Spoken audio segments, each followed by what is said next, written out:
샬롬 이목사입니다. 일주일 동안 잘 지내셨지요? 9월 3일 아침 묵상으로 성도님들을 만납니다. 벌써 9월입니다. 9월 한 달 동안 하나님께서 미랄교회 모든 성도님들에게 강건함을 주는 시간 되기를 축복합니다. 지난주에는 시편 73편 아삽의 고백을 중심으로 선하신 하나님에 대한 은혜를 나누었습니다. 오늘은 사도행전 10장 38절에서 42절까지의 말씀을 통해 하나님의 선하심에 대해 함께 살펴보겠습니다. 하나님께서 나사렛 예수에게 성령과 능력을 부어주셨습니다. 이 예수는 두루 다니시면서 선한 일을 행하시고 마귀에게 억눌린 사람들을 모두 고쳐주셨습니다. 그것은 하나님께서 그와 함께 하셨기 때문입니다. 우리는 예수께서 유대지방과 예루살렘에서 행하신 모든 일의 증인입니다. 사람들이 그를 나무에 달아 죽였지만 하나님께서 그를 사흘날에 살리시고 나타나게 보이게 하셨습니다. 그를 모든 사람에게 나타나게 하신 것이 아니라 하나님께서 미리 택하여 주신 증인인 우리에게 나타나게 하셨습니다. 그가 죽은 사람들 가운데서 살아나신 뒤에 우리는 그와 함께 먹기도 하고 마시기도 하였습니다. 이 예수께서 우리에게 명하시기를 하나님께서 자기를 살아있는 사람들과 죽은 자들 사람들의 심판제로 정하신 것을 사람들에게 선포하고 증언하라고 하셨습니다. 아멘. 사도행전 10장은 유대인인 베드로가 이방인 고넬료를 만나는 장면을 소개합니다. 베드로는 유대인들에게 복음을 전하기 위해 세워진 하나님의 종입니다. 그런 베드로가 하나님의 계획 가운데 이방인인 고넬료의 집에서 하나님의 계획을 전합니다. 이 장면은 복음, 즉 예수님의 기쁜 소식이 유대인에게서 점차로 이방인에게 확대되는 것을 소개하므로 모든 사람을 위한 하나님의 계획을 말하기에 성경 전체에서 아주 중요한 의미를 가지고 있는데, 베드로가 전하는 하나님의 계획의 중심은 바로 선하신 하나님, 선하신 예수님이시고, 이는 언제나 하나님의 속성을 이야기하고 있다는 것을 본문을 통해 알 수 있습니다. 베드로는 38절에서 다음과 같이 말합니다. 이 예수는 두루 다니시면서 선한 일을 행하셨습니다. 아멘. 선하다는 말은 좋은 일을 하셨다는 의미입니다. 예수님께서 이 땅에서 하신 좋은 일을 베드로는 다음과 같이 설명합니다. 마귀에게 억눌린 사람들을 고쳐주셨다. 마귀에게 억눌린 자들은 하나님을 알지 못하는 자들을 의미합니다. 하나님을 알지도 못하고 영어롭게도 하지 못하는 자들을 말하는데, 그 중심에는 바로 죄가 있습니다. 그 죄로 인하여 마귀에게 억눌려 사는 것입니다.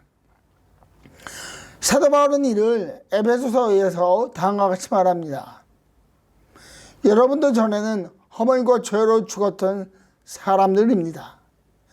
그때 여러분은 허물과 죄 가운데서 이 세상의 풍조를 따라 살고 공주의 권세를 잡은 통치자, 곧 지금 불순종의 자식들 가운데서 작용하는 영을 따라 살았습니다. 이 세상 풍조를 따라 살면 하나님을 알 수 없기에 사탄의 종노릇을 하며 삽니다. 그리고 그 종노릇이 당연한 것이라고 생각합니다. 이러한 불순종의 자식들을 위하여 예수님께서 행하신 일이 있습니다. 십자가에서 그분의 소중한 피를 이 땅에 흘리심으로 선한 일을 하셨다는 것입니다. 누가가 전한 선한 일을 하신 예수님에 대한 증언은 매우 깊은 의미가 있습니다. 먼저는 선한 일을 하셨다라는 단어가 성경 전체를 통하여 이곳에 단 한 번 나옵니다. 특별함을 나타내는 것입니다. 예수님의 십자가 사건이 그 무엇과도 비교할 수 없는 사건이라는 것입니다. 그리고 오늘 말씀에 기록된 일이라는 단어에 주목하십시오. 이곳에 기록된 일은 단순한 일 자체를 의미하지 않습니다. 이 단어에는 그 일로 인하여 무엇인가가 완성되었다는 의미를 가지고 있습니다. 그렇다면 예수님의 십자가 사건으로 완성된 것은 무엇인가요? 히브리서 10장 12절을 보면 이 질문에 대한 답을 찾을 수 있는데요. 그러나 그리스도께서는 죄를 사하시려고 단 한 번의 영원히 유효한 제사를 드리신 뒤에 하나님 오른쪽에 앉으셨습니다. 아멘. 이 구절은 율법적으로 드려진 구약의 제사와 예수님의 희생으로 이루어진 속죄에 대한 제사를 비교하여 설명하고 있습니다. 11절은 구약시대의 제사의 모습을 설명합니다. 모든 제사장은 날마다 제단에 서서 직무를 수행하면서 똑같은 제사를 거듭 드리지만 그러한 제사가 죄를 없앨 수는 없습니다. 이 구절을 요약하면 제사장들이 드린 제사는 선한 일에 도달하지 못했다는 것입니다. 그래서 계속해서 드릴 수밖에 없는 것입니다. 그러나 예수님의 선한 일은 바로 유효한 제사였다고 말하고 그 한 번의 예수님의 희생으로 죄의 문제가 해결되었다는 것입니다. 바로 마귀에게 억눌린 자들을 고쳐주신 것입니다. 그리하여 바로 그 일이 선한 일이 된 것입니다. 베드로는 고넬료에게 이 놀라운 예수님의 선한 일에 대해 전했습니다. 그 선하신 일을 하신 예수님을 알고 믿음으로 화답하라는 권면입니다. 베드로의 이 말에 맞추자 그곳에 모인 모든 사람들에게 성령이 임했다고 성경은 기록합니다. 오순절 다락방 성령 강림은 유대인을 향한 하나님의 능력이 드러나는 것입니다. 이제 그 하나님의 능력이 이방인인 고넬료와 함께 그와 함께한 자들에게도 임했습니다. 그 하나님의 능력이 역시 저희들에게도 임했습니다. 우리에게도 선한 일을 하신 그 예수님을 기억하는 성도님들이 되기를 축복합니다. 그렇다면 어떻게 기억해야 할까요? 고백하는 것입니다. 하나님께서 나를 위해 선한 일을 하셨다고 전심으로 고백하고 그 선한 일에 감사하는 것입니다.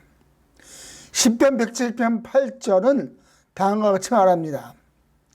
주님의 인자하심을 감사하여라. 사람들에게 베푸신 주님의 놀라운 구원을 감사하여라.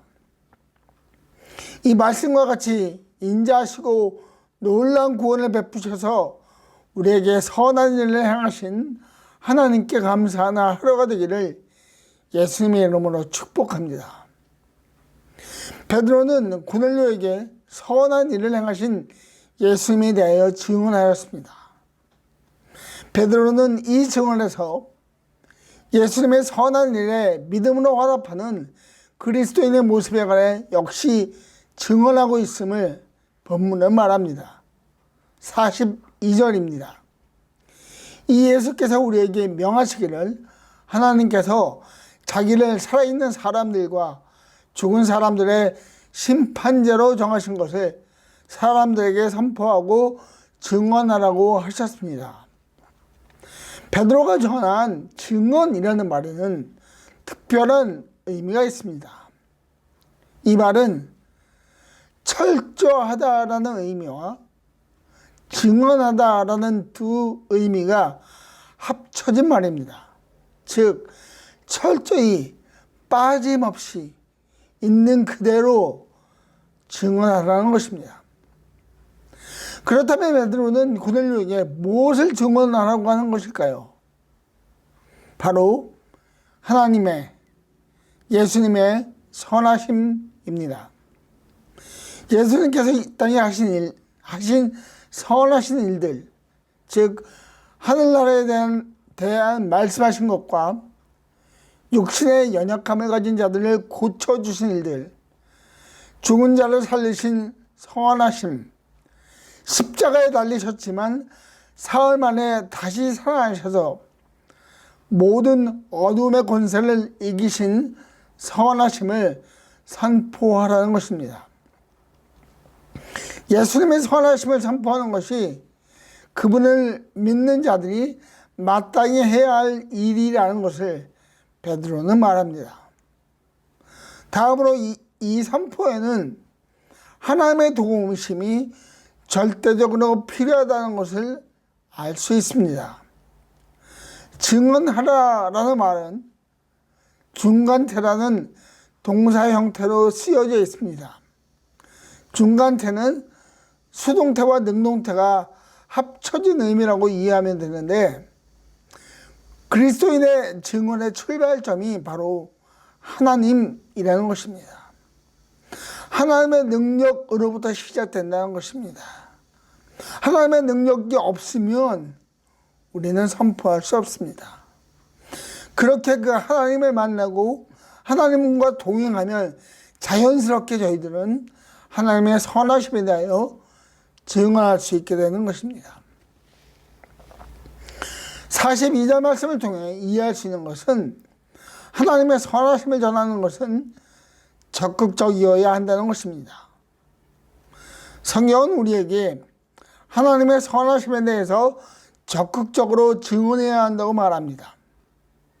그리고 어느 선까지 적극적이어야 한다는 것도 말하고 있습니다. 조금 전에 제가 증언이라는 단어의 의미를 말씀드렸는데, 증언하다라는 단어에서 파생된 단어 중에 하나가 순교자입니다. 다시 말하면 죽기를 각오하고 하나님의 선하심을 사는, 그 하나님의 선하심을 전하라는 삶을 살라고 베드로는 고넬료에게 말하고 있는 것입니다. 베드로의 이 권면은 자신의 고백이라고 할 수 있는데요, 사도행전 4장은 베드로와 요한이 의회 앞에 서는 장면이 나옵니다. 베드로와 요한은 예수님에 대하여 증언하다가 붙잡혔습니다. 그들은 유대인 지도자들과 장로들과 율법학자들 앞에서 단 하나를 말했습니다. 예수님의 부활입니다. 그들은 성령이 충만하여서, 즉 하나님의 도우심을 받아 그 누구보다 하나님의 말씀을 잘 안다고 하는 자들 앞에서 담대하게 그리고 철저하게 예수님에 대해 전합니다. 그들은 이 예수님을 전하면 자신들에게 어떤 일이 기다리고 있을지 압니다. 그러나 그 염려를 덜하고 담대하게 전하다가 잡힙니다.